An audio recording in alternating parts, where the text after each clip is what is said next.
All right, so my name is Carla Blum-Johnston, and I am a junior religion major now, and I am pre-med, but I really am just open to, I think, whatever it is that God ends up calling me to do.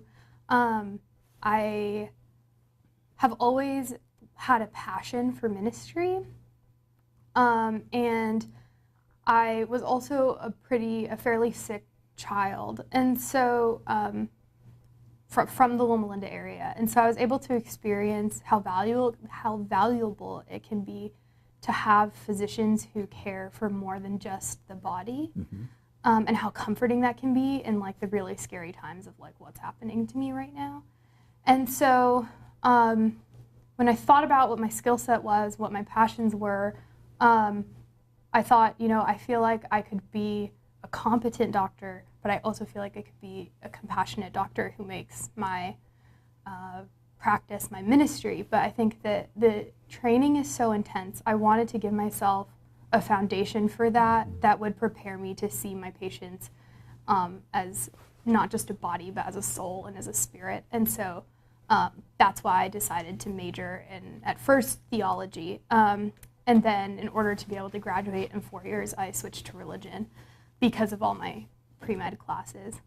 Yes. Yeah. I understand that. Yeah. But that being said, I just am profoundly open, I think, to whatever it is that God calls me to do. So sometimes I still have like thoughts about chaplaincy. I still have thoughts about bioethics. I still have a lot of like questions and things about that, and I think like at this point I'm not planning on going to seminary right after undergrad, but even that is something that I've considered that I would be open to in the future. So. Sure. Very good. So tell us a little bit. We handed you several thousand pages of information, and we asked you to go on this unique journey, and tell us how that was, if you don't mind. It was an awesome journey. I was a little bit, I think, unprepared for the diversity of thought on the topic, because I grew up always hearing like, we're saved by faith. So I just didn't think that anyone else thought, I didn't think other Christians thought anything different. Right. And then I started on this journey around the same time that I took History of Adventism. And so I saw both the roots of this doctrine in our faith, but also all of the contention that has surrounded it as well. So it's pretty enlightening to see how this is such a foundational concept to our faith, but how for like thousands of years, not just within our church, but for thousands of years, people have struggled with the idea that we really don't have to do anything for God's grace to come to us, because that's what grace is. And so, it was very enlightening, and it was very comforting, I think, to reinforce my beliefs on the topic, but to also see that people have struggled with it, because I think cognitively, even a lot of us who would say, "Oh, well, of course, we're saved by faith." Our actions or our prayers might actually indicate that might not be what we believe, because there's so much fear, I think, often surrounding our walk with God. And so it was a very enlightening experience for sure. Glad to hear that. And our hope was that for the students who go on this journey, and again, we have an agenda. And the agenda is how do we take some of the diversity of our views, and how do we find a middle ground to be able to make proclamation of this message and still maintain the strength of unity in the church? Because our hope is this is a unifying message, not a polarizing message. Right. And the best way to do that is to have the knowledge of the journey. Right. And to understand that there are more than one opinion. Right. And to value both sides of the opinion, because only people that are valued respond. So in this journey, we had you look at a number of things. Okay, and let's talk about a couple of those. One of them was the nature of Christ. With the nature of Christ, being both the Son of God and the Son of Man, how did you find that journey as you listened to some of the voices? And maybe what did you find to be important about who Christ is as both the Son of Man and the Son of God? That was a really interesting portion of the reading for me, actually, because I'd always thought about Christ being fully divine, fully human, but thinking about the nature of his humanity was something that was kind of new to me. Okay. And so I think that both sides of that kind of contentious debate bring, each of them bring something really important to the table. So those who argue for a pre-fall nature, I think are very valid in their concern that a post-fall nature tries to tell us that we can be perfect on our own, resulting in legalism. I think that's a very valid concern. But those who argue for a post-fall nature, I think there's something so beautiful when we look at that perspective and we see how one with us Christ became, if we think of it that way. If you think of him as coming with all the temptations that I've ever faced, and you realize that he did all of that for me, and that he suffered everything that I've suffered and thought everything that I've thought, just to become one with me and to know me better and to advocate for me better. Awesome. I find that really beautiful. And so I think I'm hesitant to stand on either side of the line. I think especially because the incarnation is such a mystery that to claim that we can know exactly how it works is a little bit, I don't think we can claim to know exactly how it works, but I think that hearing the concerns of either side can really help us to get a fuller picture of how absolutely incredible and also how incomprehensible and beautiful the incarnation is. It's like a painting. Mm-hmm. The deeper you go into it, the richer the color. Mm-hmm. And the richer the color, the more you're moved by the experience of who Jesus is. Well, thank you. That was our intent. Our intent was not to create a side. Our intent was to create a balance, again.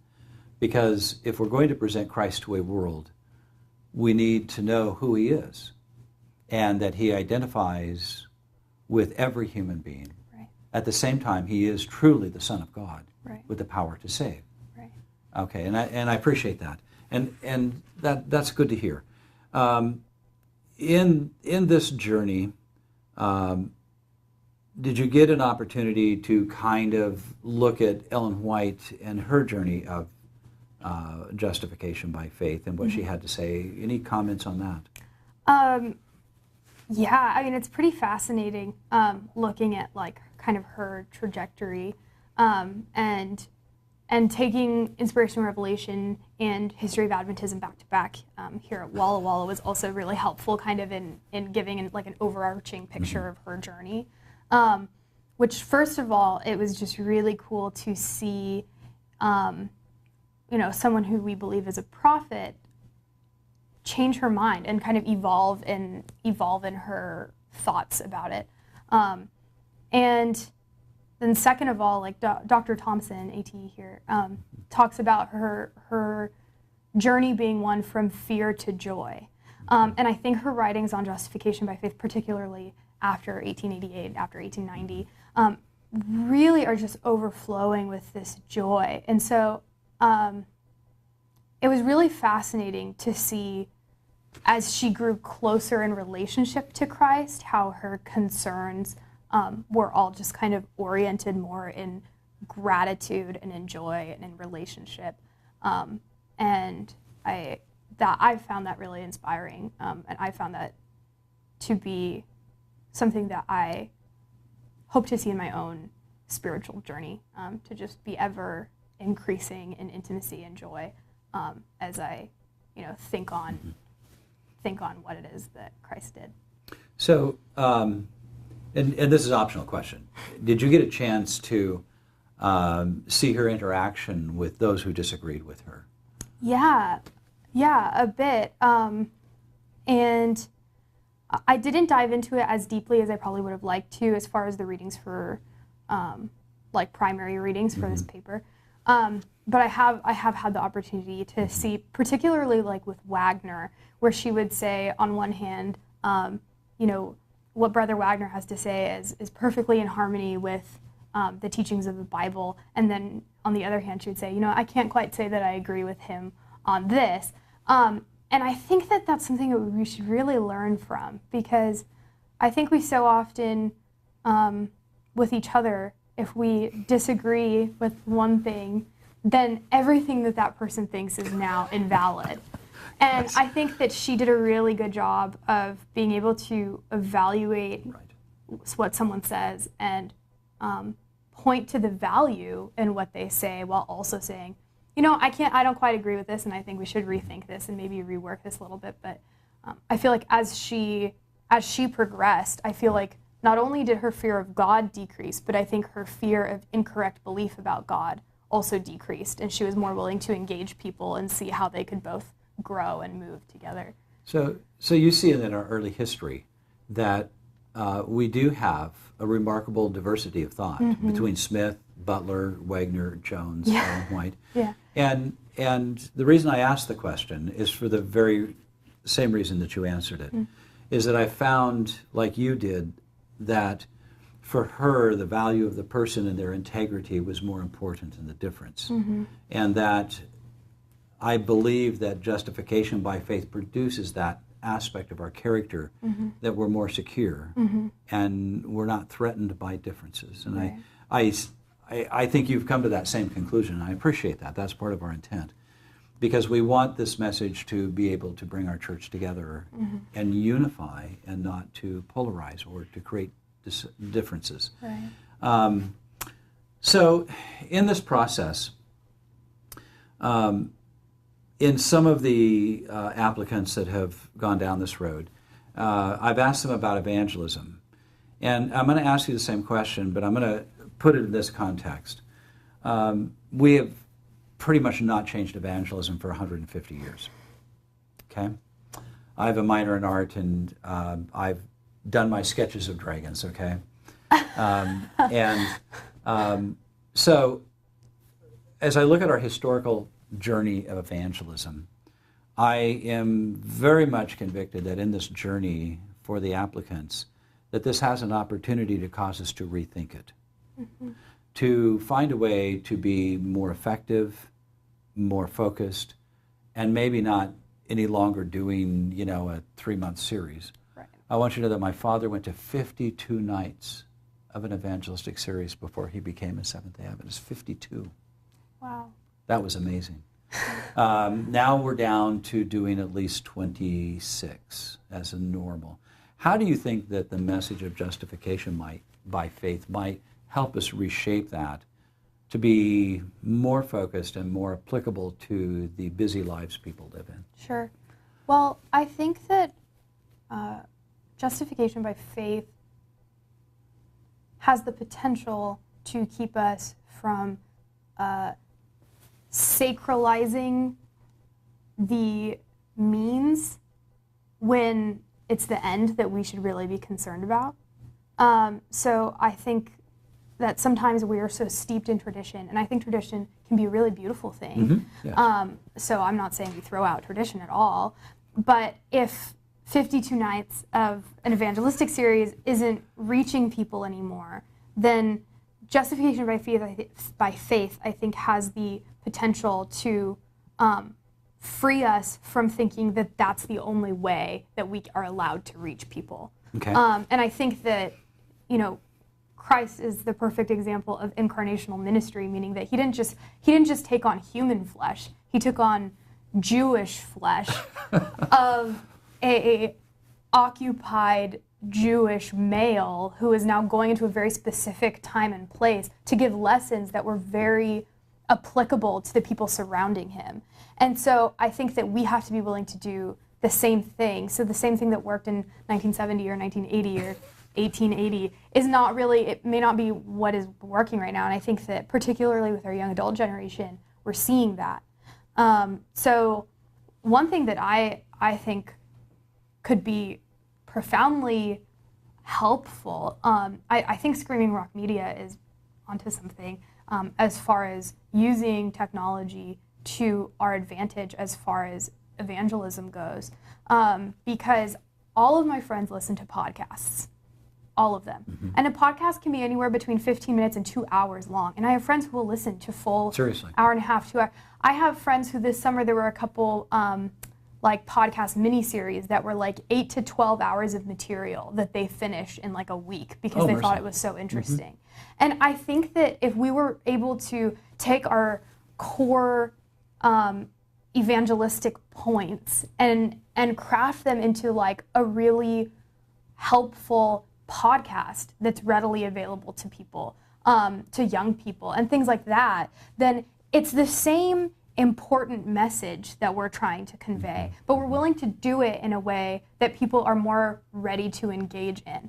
so that I don't have to show up to church for 52 nights to hear this message. Yes. I can put my earbuds in and listen to it while I'm driving to work. I can put, anything like that. So that's the first thing that comes to mind for me as far as trying to rework our evangelism. I think that we have a beautiful message, and I think that expecting it to reach everyone in the same way for 150 years plus is just not doing it justice. Interesting. No, I can absolutely agree. So in this conversation, I'd like to talk about the concept of justification in the law. Okay, and I'll frame the question this way. When we understand that we have been justified by faith, the Greek term is a legal term, means you've been fully acquitted, that you cannot be charged again. And at the same time, when we encounter the law,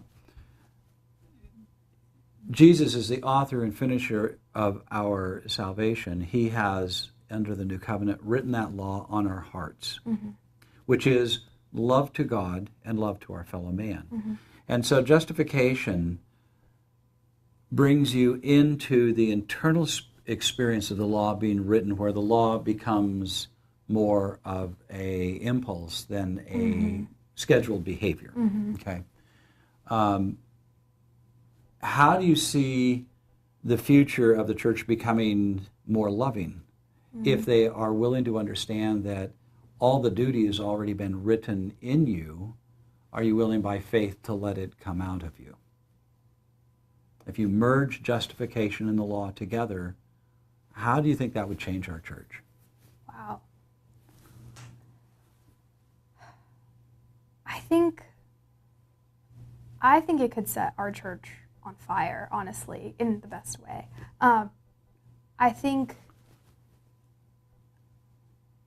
When we look at Pentecost, right, like, I feel like that's the core nature of what was happening, because the law being written on our hearts is something that was promised in Jeremiah. That's right. Right?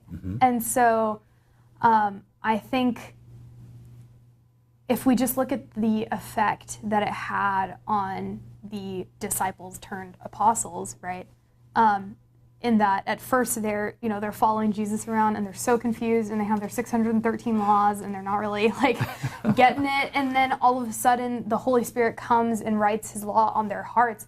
And suddenly, we're not going to put on you the burden that our fathers could not bear, right? So it goes from like, it goes from like turning the children away because don't bother the rabbi to like, you know what? Circumcision is too much for you, and that's okay because that's not what brings you salvation. And I think that if we allowed justification by faith to really enter our church and really unified it with the law that's written on our hearts, then I think that we would open ourselves to a whole new way of interacting with people and being able to recognize, what is truly important and saying, you know what, the world might say this, but we believe that Christ is calling us to do this. So we know when to separate ourselves, but we also know when to say, you know what, this is something that neither we nor our fathers were able to bear, and we're not going to put it on you either. And I think that that's something that I would love to see our church really learn and embrace if we were to really marry those two ideas. Interesting. Yeah, I just am excited about the potential of this message. As I, in my journey, and others may not always agree with this, but justification by faith, Ellen White said, was the last message to illuminate the earth with the glory of God. She doesn't say that about being vegan. She doesn't say that even about the Sabbath. Right. She says that about what Christ has actually accomplished for us. So I think there's awesome things we have yet to experience as a church, and I appreciate your answer. What would you want to say to the board? Well, I'm very, very grateful for the opportunity. And if nothing else, it has been a really beautiful experience to kind of reinforce my subscription to this doctrine, to deepen my understanding of it, to see more colors in painting, if you will. And I would really appreciate the scholarship and the financial help, but if not, I know God is good and He always provides. And this was a really wonderful opportunity. So thank you. Thank you. Yeah.